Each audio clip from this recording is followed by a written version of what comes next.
ఉద్యమం ప్రారంభమైన తర్వాత 2004లో కేసీఆర్ గారు ఉద్యమ నాయకుడిగా మరి ఆయన రిజైన్ చేసి ఎంపీగా పోయినప్పుడు ఇక్కడ నుంచి రాజకీయంగా ఇంకొకరిని తీసుకొచ్చి ఇక్కడ పెట్టిండ్రు.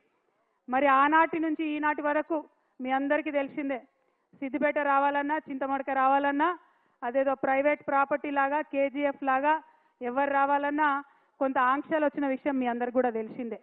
ఇయాలటికి కూడా ఆ ఆంక్షలు ఉన్న విషయం మీ అందరికీ తెలిసిందే.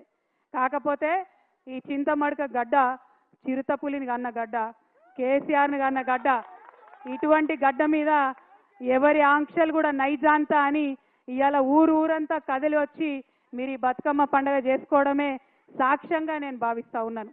మరి ఇదే ఒరవడి కొనసాగాలి. ఎందుకంటే మీ ఆశీర్వాదంతో ఒకసారి కేసీఆర్ గారు ఇక్కడి నుంచి ఒక భూకంపం పుట్టించి తెలంగాణ రాష్ట్రం తీసుకొచ్చి మీ ముంగట పెట్టిండ్రు. మరి మీరు ఆశీర్వాదం ఇస్తే ఇది నా జన్మభూమి, ఇది నా అమ్మగారిల్లు. మరి ఈ జన్మభూమే మరి భవిష్యత్తులో కర్మభూమి కూడా కావచ్చు, ఎవరం కూడా చెప్పలేము. కాబట్టి మీ ఆశీర్వాదం ఉంటే ఏదైనా సాధ్యమవుతుందనే విషయాన్ని నేను ఈ సందర్భంగా మీకు తెలియజేస్తా ఉన్నాను.